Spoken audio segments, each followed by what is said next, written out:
Apocalipsis capítulo 14, los primeros 5 versículos. Después vi al Cordero que estaba en pie en el monte Sión junto a 144,000 personas que tenían el nombre del Cordero y el de su Padre en la frente. Oí un sonido que venía del cielo y que era parecido al sonido de una catarata o de un fuerte trueno. Sonaban como gente tocando arpas. Cantaban una nueva canción, una canción nueva ante el trono. Ante las 4 criaturas y ante los ancianos. Los únicos que podían aprender la canción eran los 144,000 por quienes se había pagado el precio para liberarlos de la tierra. Son hombres que no se han contaminado acostándose con mujeres, pues son vírgenes y siguen al Cordero donde quiera que Él va. Fueron comprados de entre la humanidad para que sean una ofrenda de la más alta calidad para Dios y el Cordero. No son mentirosos y no tienen falta alguna. Hermanos, esta es palabra de Dios. Amén. En nuestros campos, en Latinoamérica, especialmente en el sur, vemos pastores que llevan a sus rebaños de ovejas de un lado para otro. ¿Y cómo los llevan? Bueno, generalmente con un palo, y generalmente andan el pastor o con sus hijos desde atrás, pegándole palo a la oveja y guiándolos para el corral o algún lugar donde quieren llevarlas a pastar. Y también tienen perros, ovejeros, entrenados para ladrarle o morderle las patas a las ovejas y llevarlos hacia adelante, hacia donde el pastor quiere llevarlos. Jesús en el Evangelio de Juan capítulo 10 dijo: yo soy el buen pastor. Y él dijo: las ovejas oyen mi voz, porque allá en Medio Oriente el pastor nunca anda detrás. El pastor siempre va adelante y las ovejas lo ven, lo conocen y lo siguen. Allá los pastores o los vaqueros, ¿no? Los que arrían vacas, esos sí que andan detrás de las vacas. Las vacas son más tontas, más porfiadas, ¿no? Pero los pastores de ovejas siempre van adelante y las ovejas conocen su voz. Por eso que el Señor dijo: yo soy el buen pastor y mis ovejas conocen mi voz y yo los guío y los llevo a pastos verdes y aguas que deleitan. En Juan capítulo 12, 26, el Señor dice algo que siempre lo dijo. Si ustedes leen el Evangelio, el Señor constantemente está diciendo: sígueme. Sígueme, se lo dijo a Mateo cuando estaba en el banco de los impuestos, se lo dijo a Juan y a Santiago cuando estaban pescando, se lo dijo a Pedro. Siempre el Señor dice: sígueme. Y aquí en Juan 12, 26, dice el Señor: el que quiera servirme, que me siga. Donde yo esté, allí también estará mi siervo. Al que me sirva, el Padre lo honrará. Y luego, ¿recuerdan ustedes al final del Evangelio, Juan 13, cuando el Señor se está preparando para ya partir de esta tierra y darse en sacrificio? Simón Pedro le dijo: Señor, ¿a dónde vas? Jesús le contestó: ¿a dónde voy? Tú no me puedes seguir ahora, pero me seguirás después. ¿Se acuerdan cómo murió Pedro? Crucificado, dice la tradición. Igual que el Señor. Ahora no te toca. No me vas a seguir en esta ahora, pero después me seguirás. Pedro le dijo: Señor, ¿por qué no puedo seguirte ahora? La personalidad de Pedro, ¿recuerdan? ¿Por qué no puedo seguir? Señor, yo daría mi vida por ti. Jesús le respondió: no te preocupes, Pedro. Darás tu vida, pero te aseguro que antes de que cante el gallo me habrás negado 3 veces. Luego nos vamos al final del Evangelio de Juan, ese final maravilloso, una literatura preciosa, donde el Señor va a restaurar a Pedro, después que el Señor resucitó y le dice Juan allí escribiendo este evangelio, Pedro se volvió y vio que el seguidor al que Jesús tanto quería los estaba siguiendo. Se trataba del mismo que cuando estaban en la cena se acercó más a Jesús y le preguntó, Señor, ¿quién es el que te va a traicionar? Entonces, cuando Pedro lo vio, le dice a Jesús, Señor, ¿qué va a pasar con él? Jesús le dijo, si quiero que él se quede hasta que yo venga, ¿qué tiene eso que ver contigo? Tú, escucha bien, tú sígueme. Así que el llamado del Señor a Pedro, porfiado, impetuoso, como a cada uno de nosotros, ¿cuál es? Tú, sígueme. Señor, pero y aquel y aquella, y mira lo que... No, tú mírame a mí y sígueme a mí. Fíjense que aquí, en Apocalipsis, capítulo 14, hay una frase muy hermosa de estos 144,000, y la característica de ellos es que siguen al Cordero donde quiera que Él va. Repito, siguen al Cordero donde quiera que el Cordero va. Andan a la siga del Cordero y no se apartan de Él en ningún momento. ¿Por qué? Porque Jesús, el Cordero de Dios, ya vimos en los capítulos 11, 12 y 13, ha venció al dragón, venció a las bestias. ¿A través de qué? Jesús venció a través de su sacrificio en la cruz, y ahora en el capítulo 14 llama a los suyos a poner en práctica esa victoria que consiguió en la cruz. Y la victoria que nosotros vamos a disfrutar con Cristo es el mismo camino de Cristo. ¿Saben cuál es? La cruz. Cristo venció en la cruz. ¿Cómo vencemos nosotros? Igualito que Cristo. Sacrificando nuestras vidas y entregando nuestra vida también en la cruz. ¿Qué dijo el Señor? El que quiera seguirme, tome su cruz. Un día a la semana. Tome su cruz una vez al mes y sígame. No, ¿verdad? ¿Cuál es la frecuencia de tomar la cruz? Every day. Every single day. Cada día de Dios. Todos los días, el que me va a seguir, sígame, pero tiene que tomar su cruz. Por eso que aquí dice que los que siguen al Cordero lo siguen, y lo siguen día y noche donde quiera que Él va. Cuando usted lea este capítulo, ya sea hoy o ya a lo mejor ya lo leyó, ya está metido en Apocalipsis, ¿no? Ya se picó, o los que estudiamos en Eclesía, se van a dar cuenta que aquí hay unas tropas de élite. La Biblia no dice así, pero vamos a ponerle así. Las tropas de élite. Tropas de élite, lo mejor de lo mejor. Los comandos especializados, entrenados. Ahora, cuando leemos todo esto que dice aquí, que son 144,000 y están allí siguiendo al Cordero, y aquí hay una alusión a las naciones. Se fijan que anteriormente, en los capítulos anteriores, las naciones se levantan, el imperio se levanta contra el Cordero y trata de vencerlo. Bueno, aquí Juan está haciendo alusión al capítulo 2 de Salmos, Salmo número 2. Anótalo ahí, Salmo número 2, para que lo vean en la casa. Parte del Salmo número 2 dice esto, así que al yo leerlo, usted por favor piense en este capítulo. ¿Por qué se rebelan las naciones? Porque los pueblos hacen planes inútiles.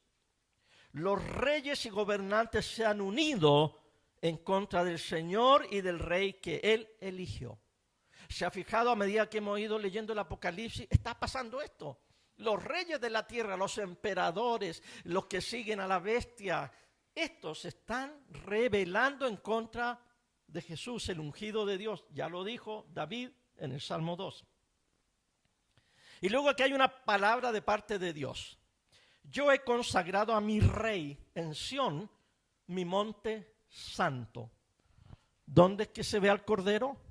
Después vi al Cordero que estaba de pie en el monte Sión. Salmo número 2. Él me dijo, tú eres mi hijo, el Cordero es el Hijo de Dios. Hoy me he convertido en tu padre. Solo tienes que pedirlo y te daré por herencia a las naciones. El mundo entero será de tu propiedad, del Hijo. Tú las golpearás con cetro de hierro y las harás pedazos como ollas de barro. Recuerden el capítulo 12. En el capítulo 12 tenemos a la mujer vestida de sol, ¿verdad? Con la luna a sus pies.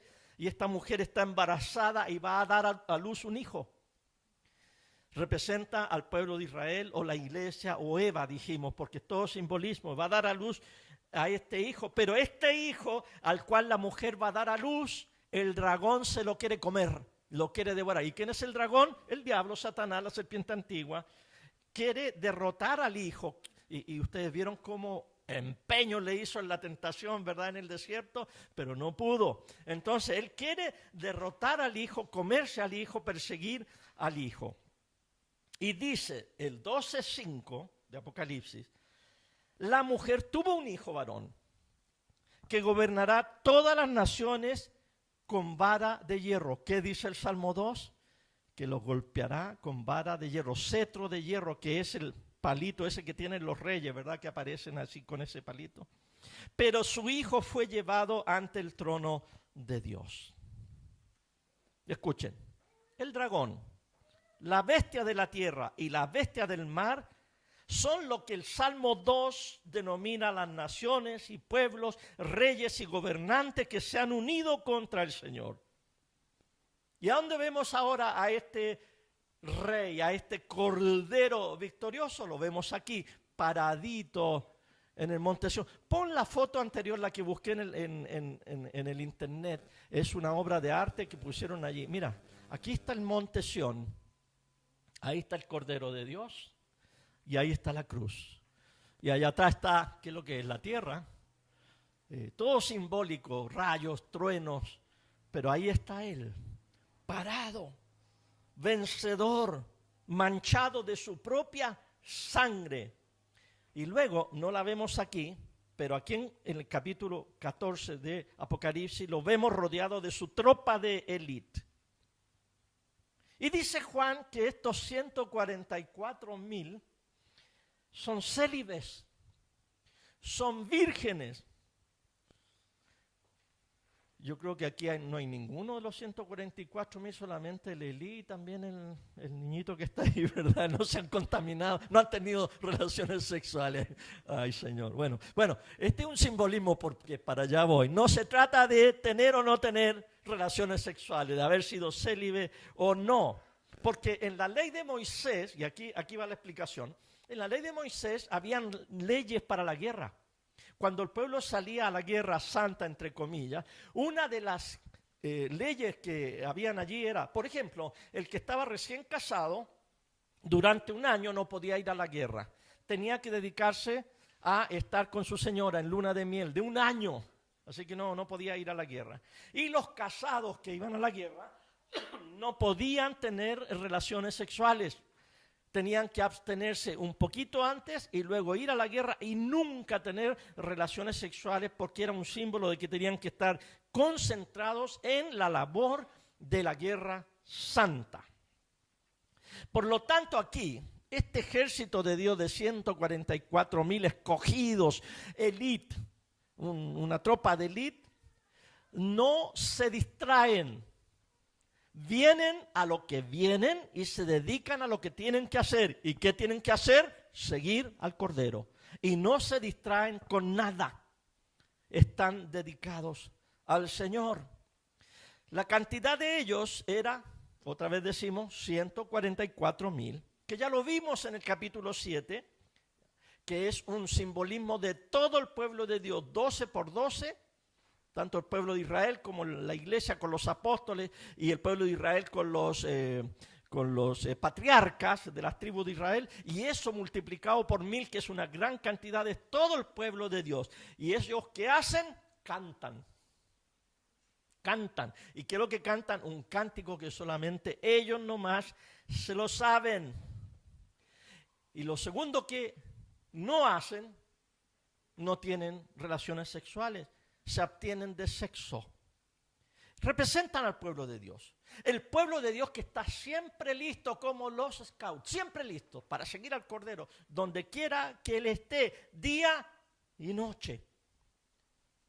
Están listos para la batalla espiritual. Y esa es la pregunta para ti. ¿Eres tú de los 144,000 que está siempre listo para la batalla espiritual? ¿O eres tú como las vírgenes imprudentes que se quedaron dormidas? Ahora aquí ellos están cantando y cantan una canción, pero es nueva. O sea, ellos nomás se la saben. Yo me quedé pensando en esto. Solo nosotros podemos cantar esas canciones. Para otros, si viene un incrédulo aquí a la iglesia, si viene alguien que no conoce la palabra de Dios y nos oye cantar, ¿cuál va a ser su opinión? Oye, esto parece un concierto de rock. Tienen luces de colores. Ya, ustedes, ¿qué es lo que es esto? Una obra de arte nomás, ahí ustedes están cantando. Pero nosotros sabemos que esto es mucho más que una canción. Es adoración. Solo nosotros sabemos adorar. Solamente el cristiano que entra en esa dimensión de la tropa de élite, adora. Pero aquel que está medio sancochado nomás en el evangelio, claro, puede venir, pero al final ni el moño se le meneó. Entonces uno empieza a criticar lo de afuera, lo exterior, lo que no entiende, porque no está en la profundidad del espíritu. Estos que están aquí, 144,000 tropas de élite, ellos sí saben cantar y cantan una canción profunda en la que adoran a Dios. ¿Y quiénes son? Son casados, algunos, y otros son solteros.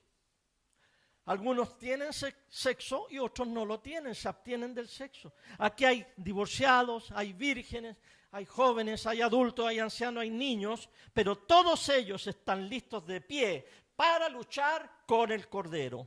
Ese es el simbolismo, mis queridos hermanos, de este capítulo 14. Para el tiempo de que lo escucharon los cristianos del Imperio Romano en aquel primer siglo, esto es un ánimo tremendo porque ellos eran poquitos. O sea, las iglesias del imperio eran iglesias en casa. ¿Se acuerdan cuando estudiamos Romano que calculamos que habían como 13 grupos pequeños, iglesias en casa en la ciudad de Roma? Y que entre todos harían unos 200, 300 personas, nada más. En aquel tiempo eran pequeñas comunidades de cristianos perseguidos por el imperio y muchos de sus pastores y presbíteros eran lanzados a los leones, eran llevados al circo romano, ellos sufrían. Entonces cuando Juan les escribe esta carta y ellos leen que hay 144,000 que son tropas de élite y que siguen al Cordero donde el Cordero va, entonces ellos decían, ahí estoy yo. Yo soy uno de ellos, yo sigo al Cordero a pesar de las dificultades que estoy pasando aquí con los funcionarios del Imperio Romano, con la idolatría que hay aquí. Cada vez que voy al mercado a comprar algo, ahí está la estatua del César y la tengo que evadir porque están viendo si lo adoro o no lo adoro. Yo no tengo la marca del César Nerón ni en la frente ni en mi mano. A lo mejor no me van a dejar comprar ni vender, voy a sufrir. Pero no me voy a dar por vencido porque el Cordero está en el monte Sión y yo soy parte del ejército que lo sigue donde quiera que va. ¿Qué desafío más grande, hermano? Para ti y para mí también. Porque tú y yo nos enfrentamos a dificultades y nos encontramos con gente que nos contradice o nos critica y nos encontramos frente a dilemas diarios, todos los días. Y nuestro cristianismo se prueba. Y se prueba de muchas maneras. Y a cada cual de acuerdo a su personalidad. Unos por un lado y otros por otro. De una laya, como decían antiguamente, o de otra laya.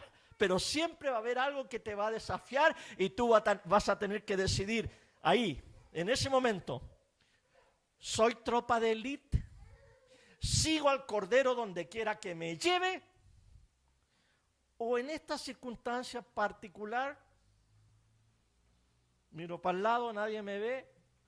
¿Qué tiene? Una canita al aire, nada más. No, estos cristianos en el primer siglo tomaban mucho ánimo cuando leyeron esto. Tienen ellos, dice, el nombre del Cordero y el de su Padre en la frente. Ya no es una marca. En el capítulo anterior, en el capítulo 13, versículo 18, se les puso la marca de la bestia. Pero en el capítulo 14 tenemos el otro grupo que anteriormente habían sido sellados. ¿Se acuerdan que hablamos de eso? Con el carácter, la presencia, el fruto del Espíritu. Ahí están. Y aquí dice, no es una marca, dice es el nombre del Cordero y el de su Padre en la frente. Cuando me dicen, oye, tú eres igual a tu papá. Yo vi al tío Raúl pasar, cuando pasaste tú eras el tío Raúl. Ya, entonces ya no es una marca, ya no es un apellido que tengo en el carnet, ya no es una genética, es que ya me vieron como mi papá. Bueno, así nos pasa a los cristianos. Ya no es que eres de tal iglesia, de tal denominación, que haces tal y tal cosa y tal identidad. No, no, tú eres Jesucristo caminando aquí en la tierra. Y es tan así que por sobrenombre nos pusieron cristianos. O sea, los que se parecen a Cristo, los del camino. ¿Quién es el camino? Jesús. Porque eran leales al nombre de Jesús y no eran leales al nombre del César. Y dice aquí que fueron comprados de entre la humanidad para que sean una ofrenda de la más alta calidad para Dios y el Cordero. Ahora, la palabra griega cuando dice ofrenda de la más alta calidad es la palabra que en la Biblia antigua nosotros la traducimos como primicias. Primicias. Ahora bien, en nuestra iglesia evangélica pentecostal, donde algunos de nosotros nos criamos, se practicaba esto de las primicias. ¿Ya? Por ejemplo, el Freddy con la Nani, pero ya no practican eso, ojalá volvieran a hacerlo. Las primeras paltas de su palto me las traían a mí, por ejemplo. Estas son las primicias, lo mejor, lo dejan ahí que esté hasta esta paltita. Aquí calculamos unos 50 kilos de palta que van a salir esta temporada, entonces 5 kilos para el pastor. Entonces el pastor recibía papas, cebolla, sobre todo en el campo, lo mejor de las papas, las cebollas, ¿ya? La mejor carne de la vaca que carnearon, ¿ya? Los mejores perniles del chanchito, de los 10 chanchos, un chanchito para el pastor. Todo eso era primicia y no era lo peor, era lo mejor. Bueno, aquí lo que está diciendo Juan es que estos 144,000 eran los primeros mejores 5 kilos de palta. Eran las mejores cebollas y papas, que están tan recaras las papas, pero las mejores papitas para el Señor. Primicias. A propósito, el diezmo nuestro es primicia. Porque es la nata. 100% de sueldo y arriba queda una nata rica, una crema. Bueno, pagar. Esa primicia para el Señor. No es el concho. A propósito, el diezmo no es el concho.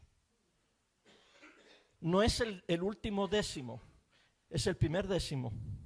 Porque si fuera, ya primero el arriendo, el pago del auto, el seguro, el cable, el Netflix, ¿ya? La comida al restaurante, la deuda, etc. Entonces al final, ¿me alcanzará o no me alcanzará? Ya, Señor, mira, aquí está el diezmo. Llegó a 9% esta vez, pero bueno, peor en nada, Señor. Ahí está. ¿Qué es lo que es eso? Ultimicia, no es primicia. Aquí tenemos a estos que son la élite, estos cristianos que son la élite, y dice, son la nata.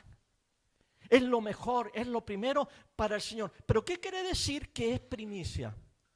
La palabra lo dice, primero, pero quiere decir que viene mucho más después. Por lo tanto, aquí, lo que Juan está diciendo, estos son los primeros, ¿se recuerdan? Los que estaban debajo del altar, las almas de los que habían muerto, y le dicen al Señor, Señor, ¿hasta cuándo? No vengarás la sangre de tus siervos. Y Jesús les dice, espérense, hasta que se complete el número. Entonces ¿ustedes qué son? El pie, las primicias, los primeros. Estos 144,000 son los primeros, las primicias. Vienen muchos más hasta completar el 100% de los que Dios va a salvar y van a ser redimidos por la sangre del Cordero. Así que sigan siendo fieles porque vienen más y más como ustedes. Y eso es lo maravilloso del cristianismo. Muchas veces nosotros nos desanimamos. ¡Uy, que la gente no viene a la iglesia! ¡Uy, que la gente no se bautiza! ¡Que la gente no se abre al Señor! ¡Ánimo! Ustedes son las primicias. Y después de ustedes vienen más y más y más. Incluso, aunque nos muramos, la semilla va a quedar plantada. Yo estaba pensando en la vida de Shirley. La mayoría de ustedes no la conoce. Hay muchos que sí la conocemos porque fueron los pastores fundadores de esta iglesia. O podríamos decir de la iglesia madre, ¿verdad? Año 80 llegaron, 78, 79, 80 empezaron a juntar un grupito y eran los vecinos. Y aquí tienen toda la culpa los Sáez. Porque eran vecinos de ellos y ahí empezó esto. Podríamos decir que los Sáez y algunos otros, para que no... Hoy día vamos a honrar a los Sáez nomás, pero otros de ese tiempo, podríamos decir, ellos eran las primicias. Porque de ahí vinieron familias por 20 años, no sé cuántos estuvieron aquí en Chile. Y yo estaba pensando hoy día, ¿qué cantidad de gente hemos sido tocados por esa semilla que se sembró allí? Y es posible que la Shirley fallezca. Es lo más probable. Porque según yo revisé la última estadística, el 100% de los seres humanos están muriendo. O sea, todos nos vamos a morir. Unos primeros, otros después. Entonces, bueno, no quisiéramos que pasara, pero va a pasar. Tarde o temprano, ya tiene 80 años la Shirley o algo así. Yo estaba pensando en esto. Ella es una de estas primicias, fueron los primeros que llegaron, primeros misioneros.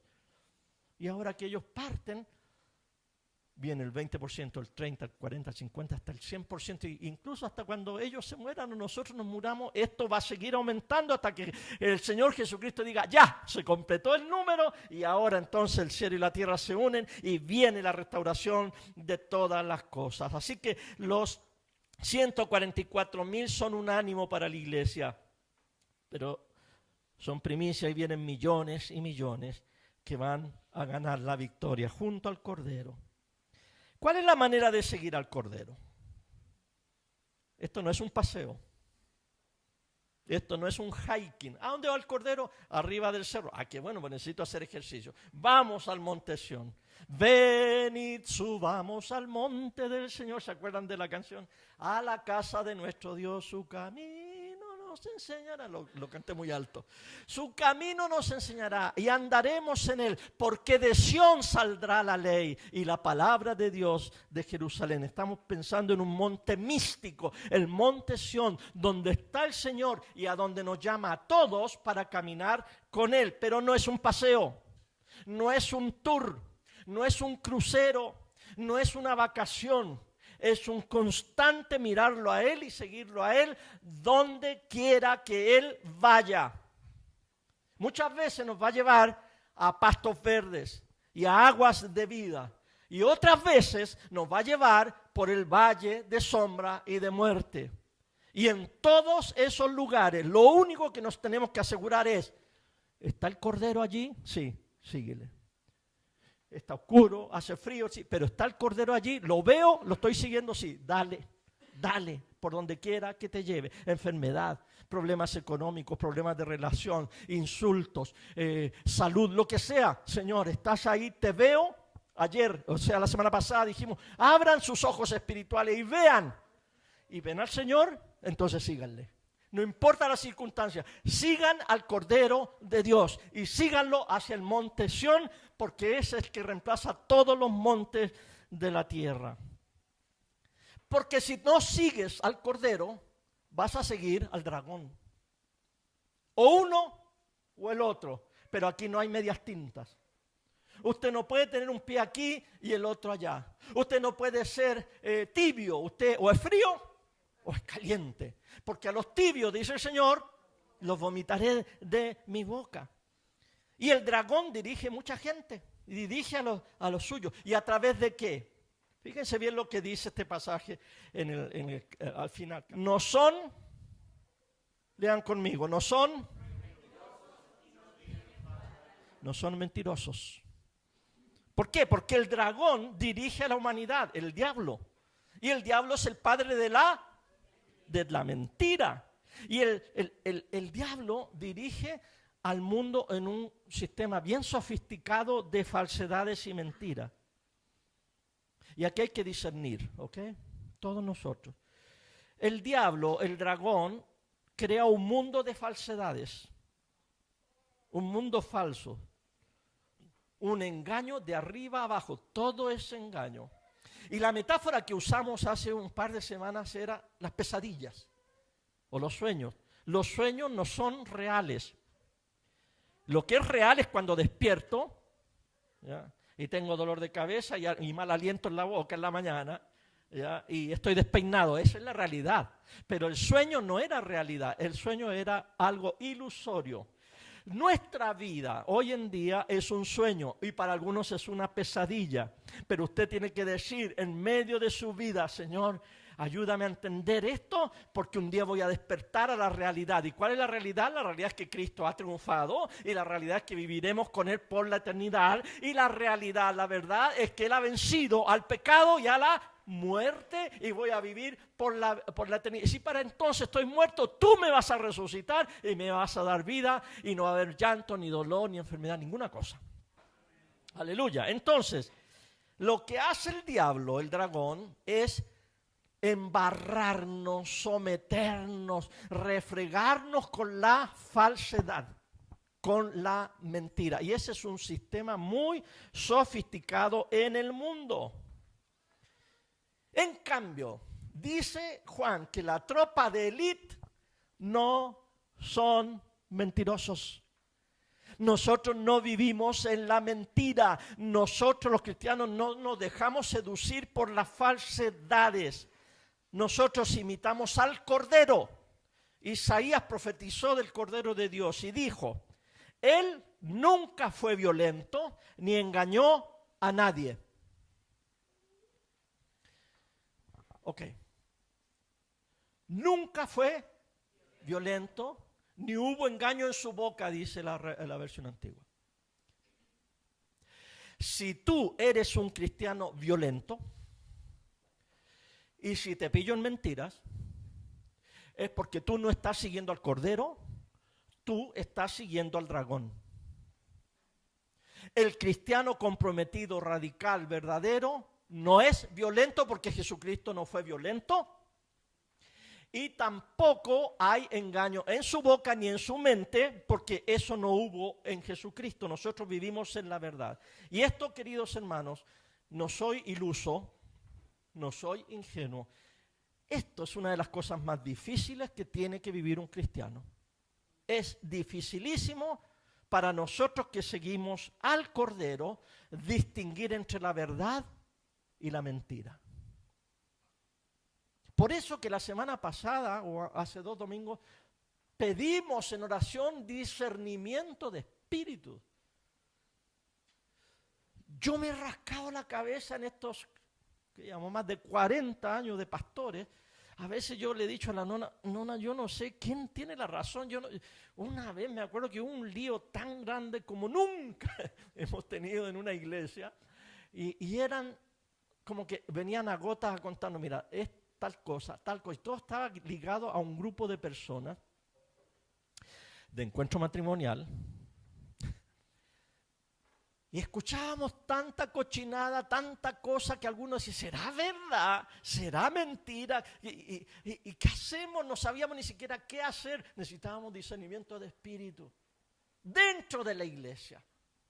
Cuando alguien dice, ese pastor está, y el otro dice, no, ese es un hombre de Dios. Dice, bueno, ¿y a quién le creo?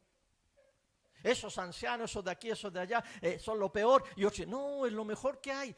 El Señor, ¿dónde está entonces el discernimiento de espíritu? Nos cuesta mucho aquí en la iglesia hacer esa diferenciación y poder ser de la élite de que nunca hubo engaño en nuestras bocas.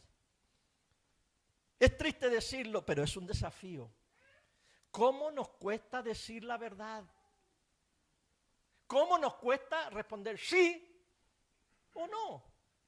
Usted puede decir la verdad, dice el apóstol Pablo, en amor. Y todos van a conocerlo y van a saber lo que él dijo es exacto. Porque si alguien me dice, sí, Fernando, nosotros vamos, sí, cómo no, ya, y no llegan. Entonces ahí hubo un engaño, aunque dijo que sí. La élite de Dios no miente, no acepta mentiras, no recibe mentiras, no procesa mentiras, siempre está discerniendo y siempre está viendo al diablo donde está.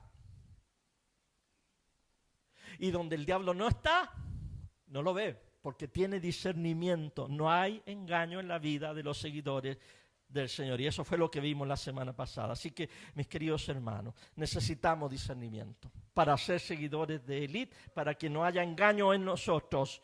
Y tenemos que conocer y probar los espíritus, porque hay dos espíritus nada más. El espíritu bueno y el espíritu malo. El espíritu bueno es el Espíritu Santo de Dios. Y el espíritu malo son estos demonios, son estas bestias que salen del mar y de la tierra. El espíritu bueno siempre provoca en nosotros consolación. Y el espíritu malo siempre produce en nosotros desolación. Ahí hay una herramienta básica de discernimiento. Si lo que le está pasando a usted, si lo que le contaron a usted le produce desolación, usted tiene que decir, esto no es de Dios. Esto no es de Dios. Porque me está produciendo desazón. Nunca el Espíritu de Dios me va a provocar tristeza y desazón.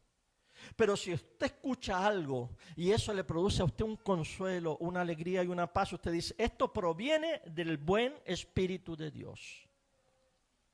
Mire, si practicáramos eso aquí en la iglesia y empiece usted a conversar con la gente, cada vez que hablo con tal persona me queda un peso, me queda una desolación. ¿No será que esa persona está caminando en el engaño de Satanás? Pero cada vez que hablo con esta persona me deja animado. No sé por qué quedo contento cuando me llama la Nelly. Disculpa, ¿no? Pero ahí hay un espíritu bueno. Buenísimo. ¿Sí o no? ¿A quién de ustedes la Nelly lo ha dejado desolado? Hable conmigo, por favor, porque es que la Nelly te dice las cosas suavecitas, pero en el buen espíritu de Dios. Pero hay otros que no. Hay otros que son especialistas en desolarte. Porque yo digo las cosas como son y clarito, porque no, espérese, discierna. Mientras más estamos cerca del Cordero, veremos más claramente todo y hablaremos con seguridad y sin mentira. Porque el Hasatán se especializa en confundir las mentes. Al Hijo de Dios, a la hija de Dios, nadie nos puede confundir porque tenemos el sello de Dios aquí. Algunos dicen, vienen cosas, vienen actitudes, vienen noticias, vienen acciones, y uno dice, ¿qué tiene? No importa, esto es una cosa pequeña. Tomemos mate y pelemos. Total, entretenido, ¿verdad? Te fijaste, el 8 días fulanito, ya empieza uno en eso, ¿verdad? Es cosa pequeña. O hacemos cosas y uno dice, no, si a Dios no le interesa tanto eso. O esa regla que pusieron, no, es una regla tonta. Lo que Dios quiere para mí es que yo disfrute la vida. Y entonces vamos dejando entrar el mal espíritu, el dragón, la bestia. No, es que ustedes son demasiado conservadores. Que Dios es mucho más amplio que ese conservadurismo que ustedes tienen. Así que, hermano, yo termino con esto. Seguir al Cordero requiere que rechacemos la mentira por siempre y para siempre. No nos dio esta semana para ser verdadero, pero ya después nos relajamos. Seguir al Cordero siempre requiere vivir en la verdad. Y usted va a sufrir. Y yo voy a sufrir. Porque vivir en la verdad no es fácil. Pero si usted quiere no sufrir, ya, empiece a relajarse un poquito, a aceptar cosas. costumbres, ideas, filosofías. Y entonces va a terminar usted siguiendo a la bestia y al anticristo. Y ahora, Señor, invocamos a tu Santo Espíritu, ese que tú prometiste que el Padre enviaría en tu nombre, Señor Jesús. Ese Espíritu que nos guiaría a toda verdad y a toda justicia. Creo en Dios Padre Todopoderoso, Creador del cielo y de la tierra. Creo en Jesucristo, su único Hijo, nuestro Señor. Fue concebido por obra y gracia del Espíritu Santo. Nació de María Virgen. Padeció bajo el poder de Poncio Pilato. Fue crucificado, muerto y sepultado. Descendió al lugar de los muertos. Al tercer día resucitó, subió al cielo y está sentado a la diestra de Dios Padre, de donde vendrá a juzgar a los vivos y a los muertos. Creo en el Espíritu Santo, la Santa Iglesia Cristiana, la comunión de los santos, el perdón de los pecados, la resurrección del cuerpo y la vida eterna. Amén. Asimismo, como hemos confesado nuestra fe común, confesemos nuestro pecado común. Dios de misericordia, confesamos que hemos pecado contra ti por pensamiento, palabra y obra, en lo que hemos hecho y en lo que hemos dejado sin hacer.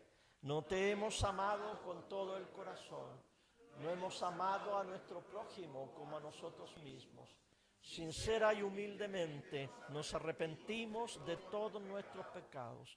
Por los méritos de tu Hijo Jesucristo, ten piedad de nosotros y perdónanos. Así tu voluntad será nuestra alegría y andaremos por tus caminos para la gloria de tu nombre. Amén. Dios en su fiel amor perdona los pecados de todos los que humildemente se lo piden. Por tanto, pronuncio sobre ustedes esta verdad.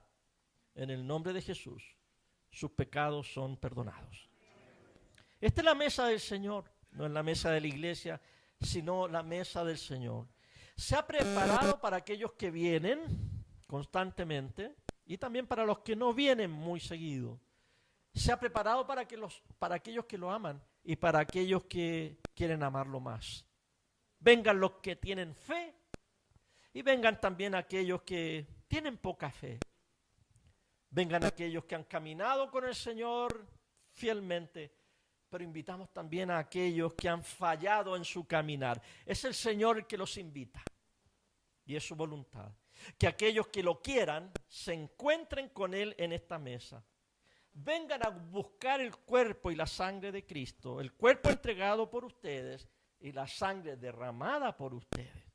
Y luego les vamos a pedir que vayan a sus asientos para que unidos como una sola iglesia comamos y bebamos todos juntos en memoria del Señor.